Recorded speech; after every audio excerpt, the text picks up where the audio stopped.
우리가 한 영혼을 구원하는 중보기도라는 제목을 갖고 나누는데, 그러면 어떻게 기도해야 될까요?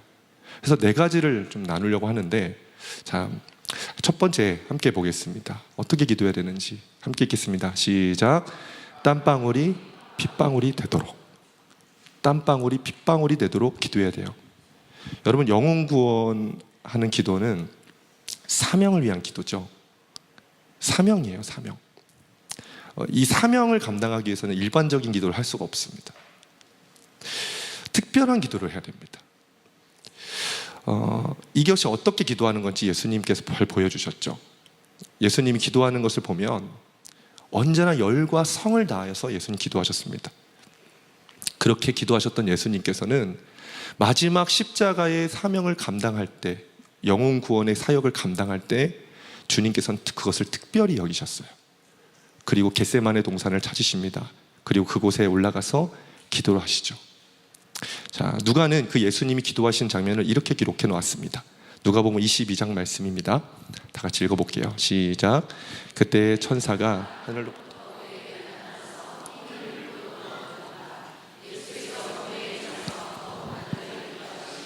땀이 핏방울 같이 되어서 땅에 떨어졌다. 예수님이 얼마나 간절히 기도를 하셨는지 육신의 힘이 다 소진이 됐어요. 여러분, 질문합니다. 여러분의 육신의 힘이 소진됐던 최근이 언제입니까? 어떤 분은 육아하면서 육신의 힘이 다 소진됐겠죠. 어떤 분은 직장에서 일하시면서 육신의 힘이 다 소진됐겠죠. 또 누구는 운동하고 나서 육신의 힘이 다 소진됐을 겁니다. 그렇다면 기도하다가 육신의 힘이 다 소진된 적이 있습니까? 저도 이거를 묵상하는데 참 부끄럽더라고요. 내가 이 러닝하는 데는 온 힘을 다 빼놓고 지쳐가지고 터벅터벅 집에 들어오는데, 내가 언제 기도하다가 지쳐서 집에 들어온 적이 있나? 너무 부끄럽더라고요. 여러분, 기도하는데 온 육신의 힘을 다 소진해 보시길 축복해요. 그게 임계점이거든요. 머리로 하는 기도가 있습니다. 이성적으로 생각하면서 막 미사여구를 섞어가면서 아름다운 말들을 만들어 고상하게 기도하는 기도가 있어요. 틀린 기도를 할 수 없죠. 그런데 또 하나의 기도가 있어요. 몸으로 하는 기도입니다. 온몸을 쥐어짜면서 기도하는 기도. 여러분, 간절한 기도가 간이 저리도록 하는 기도라는 거 아세요? 제가 만든 용어예요. 간이 저리도록 기도하는 그 기도, 몸으로 하는 거죠. 제가 가끔씩 성령 집회 때 뒤에서 보면, 이 앞에 나와서 우리 중고등부 아이들이 기도를 하는 걸 보면 진짜 간이 저리도록 기도하는 애들이 있어요. 몸을 어떻게든 비틀어가면서 막 몸이 폴더처럼 이렇게 하면서 기도를 하더라고요. 쟤 괜찮나? 저러고 돌아가면 몸상 안 걸릴까 하는 걱정되는 애들도 있어요. 그런데 그들의 입에서 나오는 기도의 제목은 제가 알 수는 없어요. 그런데 그 아이들의 그 몸에서 간절함이 느껴져요. 하나님이라면 주목해 보시겠다. 나도 뒤에서 쟤밖에 안 보이는데 하나님은 어떠실까 생각이 들어요. 여러분, 이렇게 기도를 하면요, 하늘에서 천사를 보내주신대요. 그리고 힘을 복돋해 주신다는 거예요. 어디 천사가 힘을 복돋해 주는 일이 어디 있어요? 육아하면서인가요? 직장일 하면서인가요? 그것들은 하면 지쳐요. 그런데 기도는 지치지 않는다는 거예요. 왜냐하면 천사가 내려와서 힘을 복돋아 주기 때문에 지치지 않는 거예요. 자, 예수님이 기도를 보면 또 한 가지 특징이 있습니다. 바로 땀방울이 핏방울이 됐다라는 대목입니다. 여러분, 이 기록에 대해서 두 가지 견해가 있어요. 해석이 있어요. 첫째 해석은 땀이 정말 물 쏟듯 쏟아져 가지고 그게 피처럼 보였다라고 하는 해석이 있어요. 또 하나는 실제로 피가 몸속에서 섞여서 피가 함유된 땀이 나왔다라고 하는 해석이 있어요. 저는 두 번째 해석을 지지합니다. 예수님께서는 실제로 간절히 온 힘을 다 짜면서 기도했기에 그 예수님의 그 모세혈관이 터지며 그 피가 같이 땀과 함께 나왔다라는 생각이 들어요. 하나님 아버지께서는 예수님의 그 기도를 보셨습니다. 그리고 예수님께서 십자가에서 흘리신 그 보배로운 피를 받으시기 이전에 겟세마네 동산에서 흘리신 땀과 함께 흘리신 그 피를 하나님께서 먼저 받으셨습니다. 여러분, 우리가 매일 십자가에서 피를 흘려서 영혼을 구원시키려고 하잖아요. 근데 하나님은 그 전에 우리에게 피땀을 받기를 원하세요. 먼저 그 피를 받기를 원하세요. 여러분, 한 영혼을 위한 기도는 굉장히 특별한 사역입니다. 그래서 일반적인 형태로 기도해서는 안 돼요. 우리가 이렇게 예수님처럼 온 힘을 소진해가면서 피땀을 흘려가면서 간절히 기도할 때 하나님이 우리의 기도를 들으신 줄 믿습니다. 자, 두 번째 함께 읽겠습니다. 자, 시작. 하나님의 마음을 가지고 기도하라는 거예요.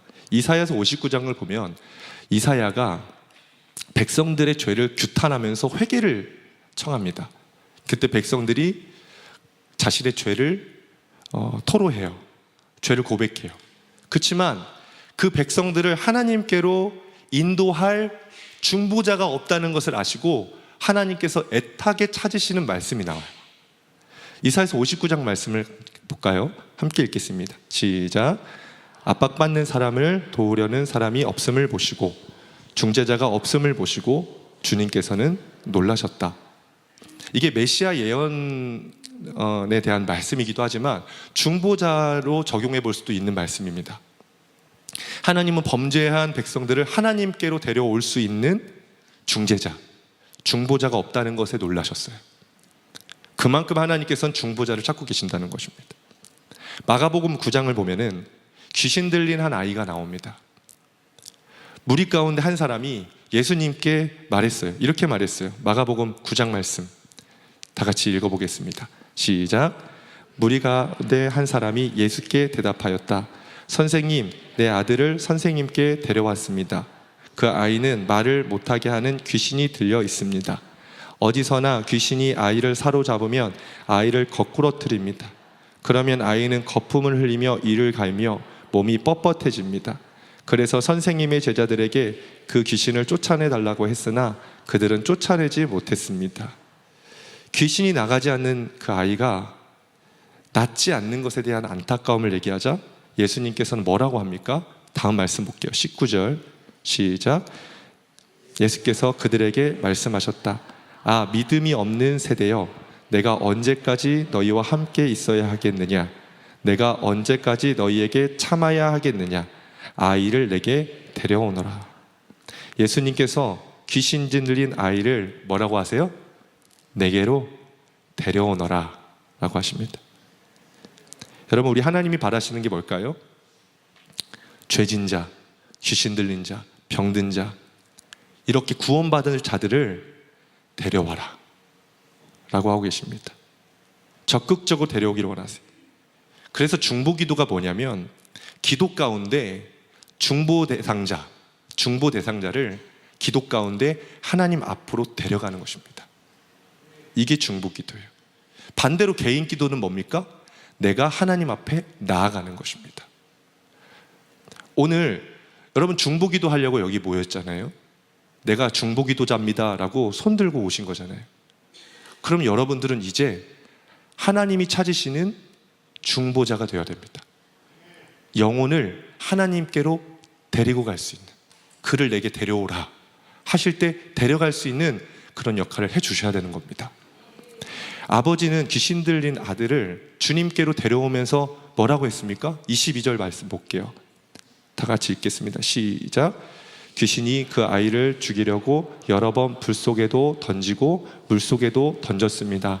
하실 수 있으면 우리를 불쌍히 여기시고 도와주십시오.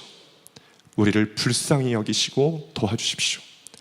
예수님, 내 아들을 불쌍히 여기시고 도와주십시오. 이것이 아버지가 중보자로서 주님 앞에 아이를 데리고 했던 기도입니다. 여러분 중보자입니까? 그럼 그렇게 기도해 보십시오.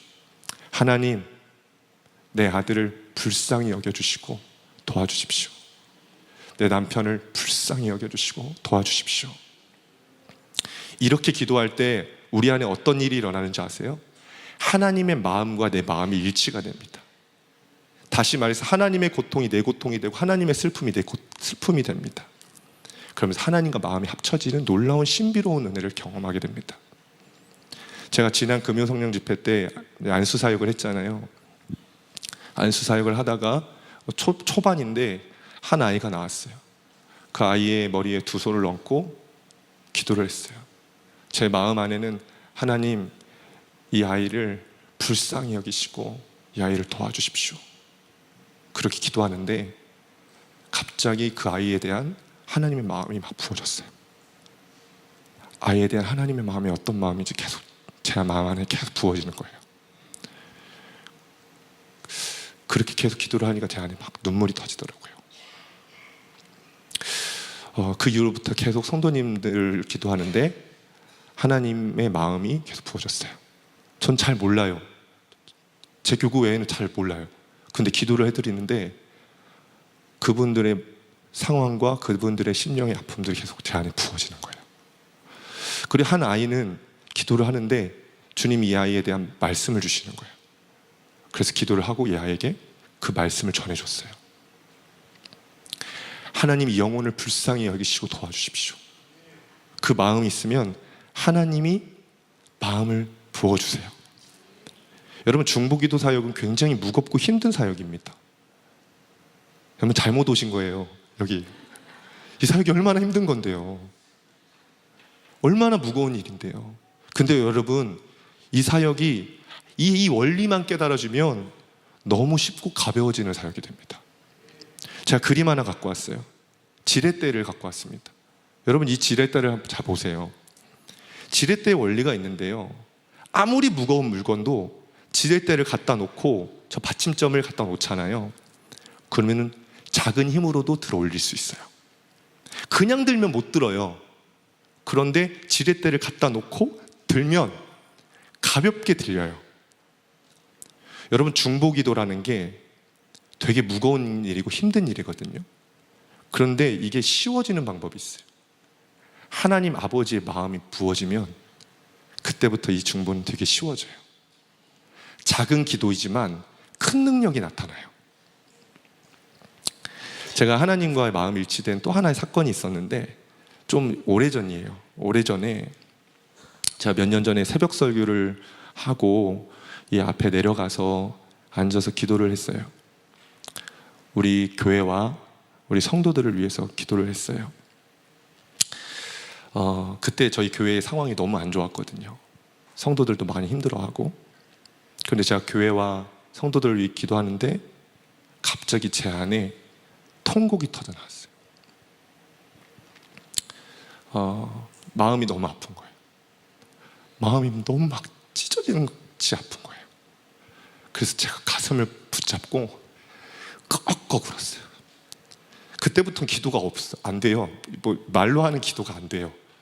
그냥 교회와 성도들 생각하면서 가슴 부여잡고 꺽꺽 계속 울었어요. 얼마나 울었는지 계속 울었어요. 그때 주님께서 저에게 깊은 그 속에서 제게 말씀을 하셨어요. 우진아, 나도 아프다. 우진아, 나도 슬프다. 제가 그때야 비로소 하나님이 우리들을 향한 하나님의 마음을 비로소 알게 됐어요. 하나님이 슬프시더라고요. 마음 아파하고 계시더라고요. 여러분, 한 영혼에 대한 기도를 하면 하나님의 그 마음이 부어집니다. 그 하나님의 마음을 알잖아요. 그러면 그 중보는 쉬워집니다. 그리고 기쁨이 됩니다. 그 기도의 능력이 나타납니다. 여러분, 방법 하나 알려드릴게요. 실전인데요. 이렇게 한번 해보세요. 예를 들어서 여러분의 아들이 있다고 생각해 보세요. 이 아들을 위해서 중보할 때 아들을 생각하면서 기도하세요. 이 아들이 아침에 일어났던 난 모습, 아들이 부시시한 얼굴로 밥을 먹는 모습, 그리고 책가방을 메고 학교를 가고 학교에서 책상에 앉아서 공부하고, 점심시간에 식당에서 밥을 먹고, 학원을 갔고 집으로 걸어오고 있는, 그리고 지친 몸으로 침대에 누워서 잠을 자고 있는 아들의 일거수일투족을 쭉 생각하면서 아들을 위해서 기도를 해보세요. 그러면 그 아들을 향한 하나님의 마음이 깨달아져요. 하나님의 안타까움이 내 안에 부어지기 시작해요. 그때는 비로소 내 혼적 기도가 아닌 하나님의 마음을 가진 중보자로 아들을 위해서 기도할 수 있게 됩니다. 그런 기도가 능력이 나타나는 거예요. 이따가 한번 기도할 때 여러분 그렇게 사랑하는 사람을 그냥 일거수일투족 쭉 생각하면서 그를 향한 하나님의 마음을 좀 알면서 기도해 봤으면 좋겠습니다. 자, 세 번째 말씀인데요. 자, 세 번째는 그냥 통과하겠습니다. 세 번째는 견고한 진을 파쇄하는 기도인데요. 불신자들 안에 견고한 진들이 있어요. 그것들을 중보자가 파쇄해야 돼요. 근데 이게 쉽지는 않거든요. 굉장히 해산의 수고를 해야 됩니다. 귀신 들린 사람도 축사하는데 몇 사람이 달라붙어요. 그래도 1시간, 2시간 지나가도 귀신이 안 달아나요. 근데 여러분 정말 견고한 진으로, 그 마귀의 견고한 진과 그 죄의 사슬이 꽉 묶여있는 사람은 한 사람이 기도를 풀 수가 없어요. 그래서 여러분 중보 기도자가 함께 연합해야 되는 거예요. 같이 연합을 해서 그 견고한 진들을 같이 파쇄해야 되는 겁니다. 내가 지상전 감당할 때가 너 공중전 감당해? 너는 게릴라 해라 하면서 같이 포격해야 견고한 진들이 풀어지는 것입니다. 여러분 그런 공동체 만날 수 있길 축복합니다. 네 번째 볼게요. 네 번째 마지막인데 다 같이 읽겠습니다. 시작. 생명을 걸고 기도하는 대속적 중보입니다. 여러분 영혼을 사랑하면서 기도할 때 생명을 걸고 기도하는 이 대속적 중보가 있어야 됩니다. 이 기도가 예수님의 십자가에 동참하는 기도입니다. 여러분 대속적 중보자 하면 생각나는 한 사람이 있죠? 모세입니다. 모세가 이스라엘 백성들이 금송아지를 만들고 있을 때 하나님께서 매우 진노하시죠. 그래서 하나님은 그 이스라엘 백성을 보며 하나님 자신과 그 이스라엘 백성을 분리시키십니다. 이렇게 말씀하세요. 출애굽기 32장 7절 말씀 다 같이 읽겠습니다. 시작. 주님께서 모세에게 말씀하셨다. 어서 내려가 보아라. 네가 이집트 땅에서 이끌어낸 너의 백성이 타락하였다. 너의 백성이 타락하였다라고 해요. 내 백성이 타락했다라고 하지 않고 네 백성이 지금 타락했다. 빨리 내려가 보아라. 그때 모세는 하나님과 백성 사이에 서서 그들을 연결합니다. 출애굽기 32장 11절 말씀 읽습니다. 시작. 모세는 주 하나님께 애원하였다. 주님, 어찌하여 주님께서 큰 권능과 강한 손으로 이집트 땅에서 이끌어내신 주님의 백성에게 이와 같이 노하십니까? 모세는 다시 뭐라고 해요? 주님의 백성이라고 부르고 있습니다. 밀당하고 있는 거예요. 지금 중보기도라는 게 뭐냐면 하나님이 나 역겹다, 더 이상 내 백성이 아니다 하고 나무로 삼은 그 사람을 가운데 서서 당신의 백성입니다, 당신의 아들이고 당신이 사랑하는 종입니다 하고 연결시켜주는 거예요. 자, 그 다음에 모세는 어떻게 하나님과 백성을 연결시키고 있는지 볼게요. 32장 31절 32절 시작. 모세가 주님께로 돌아가서 아뢰었다. 슬픕니다. 이 백성이 금으로 신상을 만듦으로써 큰 죄를 지었습니다. 그러나 이제 주님께서 그들의 죄를 용서하여 주십시오. 그렇게 하지 않으시려면 주님께서 기록하신 책에서 저의 이름을 지워주십시오. 지금 모세는 백성들의 생명과 자신의 생명을 동일시하고 있습니다. 이런 기도인 거예요. 나의 생명을 가져가시더라도 이 백성들을 구원해 주십시오. 이런 의도의 이야기인 거예요. 여러분 열왕기하 4장을 보면은 지난번에 담임 목사님 설교 중에 큰 영감을 받았어요. 엘리야가 수넴 여인의 그 아이를 살려냅니다. 어떻게 살려내죠? 눈과 눈을 마주대고 입과 입을 마주대고 손과 손을 마주대며 있죠. 그때에 살아납니다. 재채기 7번을 하고 살아나요. 근데 이것을 생각하는데 마치 그런 거예요. 그 아이의 사망이 이 엘리야에게 들어오는 거예요. 그리고 엘리야의 생명이 이 아이에게 전달되는 거예요. 여러분, 예수님이 그러셨잖아요. 우리의 사망을 다 가져가시고 예수님의 생명을 우리 가운데 주셨잖아요. 엘리야가 그렇게 기도한 거예요. 자기가 죽더라도 이 아이를 살리려고 했던 거예요. 근데 하나님이 엘리야를 죽이셨습니까? 안 죽이셨잖아요. 엘리야도 살고 아이에게도 엘리야의 생명을 넣어주셨습니다. 여러분, 우리가 중보를 할 때 중보 대상자를 향하여 엘리야와 같이, 모세같이 이런 마음을 가져야 되는 거예요. 그의 사망이 나에게 오고 내 생명이 그에게 가도 나는 괜찮다. 여러분의 사랑하는 사람들을 위해서 제가 진짜 이렇게 진지하게 질문하는 거예요. 진짜 여러분 진지하게 한번 생각해 보세요. 여러분 사랑하는 사람을 위해서 진짜 생명을 줄 수 있나요? 여러분은 지옥에 가도 괜찮고 내 사랑하는 자녀가 천국 갈 수만 있다면 난 지옥에 가도 진짜 괜찮나요? 평생 열심히 신앙생활 했잖아요. 내 거 쓸 거 안 쓰고 주를 위해서 헌신하며 이렇게 살아왔잖아요. 이거 다 버리고 난 지옥 가고 그 대신 내 아들 살려낸다고 한다면 그렇게 할 수 있겠나요? 여러분, 이 마음이 있을 때 이 기도를 하나님께서 들으신다는 겁니다. 주님, 내 생명을 가져가셔도 좋습니다. 그러나 이 영혼을 살려주시기만 한다면 저는 아까워하지 않습니다. 제가 이 간증을 많이 했습니다. 근데 여러분들에게 너무 적용할 수 있는 내용이라 생각하고 이 간증만 하고 마치기를 원합니다. 저희 어머니가 진짜 시집 와서 되게 어렵게 살았죠. 아버지가 안 믿기 때문에 제가 초등학교 저학년 때였던 것 같아요. 교회에 부흥회가 있었는데 그때 부흥 강사님이 그 방언을 통역하는 은사가 있으셨어요. 마침 집회하시다 말씀을 전하시다가 내가 이런 은사가 있는데 진짜 방언을 통역받고 싶은 분 있으면 앞으로 좀 나오세요. 2명만 나오세요 하시는 거예요. 그래서 그 중에 한 사람이 저희 엄마였어요. 엄마가 앞으로 나가는 거예요. 그러니 강사님이 앞에 세우시더라고요. 저희 어머니가 하시신데 하집사님 방언해보세요 그러시더라고요. 방언해보세요. 내가 바로 통역해드릴게요 그러더라고요. 여러분, 방언 그냥 할 수 있잖아요.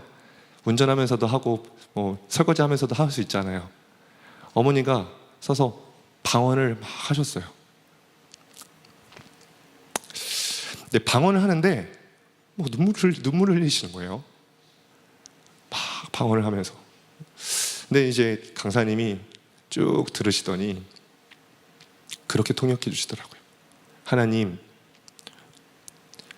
나의 남편이 하나님의 자녀가 되고 천국을 갈 수 있다면, 변화될 수 있다면 하나님, 나는 지금 이 자리에서 죽어도 나는 여한이 없습니다. 하나님, 우리 남편을 구원해 주세요. 이 기도를 통역을 이렇게 하시더라고요. 강사님이 저희 어머니를 아는 것도 아니잖아요. 근데 어머니가 평생도록 기도가, 방언 기도의 내용이 아버지의 구원이었어요. 특히 자기의 생명을 내거는 기도였던 거예요. 제가 맨 앞에 앉았었는데 그 기도를 들으면서 같이 엉엉 울었어요. 엄마가 아빠를 위해 자기 생명을 하나도 귀한 게 여기지 않고 진짜 다 바쳤구나. 눈에 보이는 아버지의 변화는 금방 일어나진 않았어요. 그런데 결과적으로 마지막에 보면 하나님은 정말 아버지를 극적으로 구원하셨어요. 어머니의 생명을 가져가지 않으시고 구원하셨어요. 여러분, 그렇게 기도해 보십시오. 근데 이게 그냥 내 이성적으로 나오는 내 생명 가져가시고 살려주세요 이게 아니라 하나님 아버지의 마음이 부어지는 마음으로 여러분 내 생명을 조건부로 내걸고 그 영혼을 구원하도록 기도해 보세요. 하나님은 그 심령을 결코 외면하지 않으십니다. 그 마음을 귀하게 여기시고 하나님 그 일에 동참시키십니다. 저와 여러분들에게 간절히 축복합니다. 함께 찬양하고 기도할게요. 하나님 아버지의 마음 찬양하면서 오늘 말씀에 하나님 아버지의 마음이 너무나 중요하다는 걸 깨닫습니다. 영혼을 향한 아버지의 마음이 부어져야 그 기도가 무겁지 않고 힘들지 않습니다. 이 시간 그 하나님 아버지의 마음을 달라고 좀 기도했으면 좋겠습니다.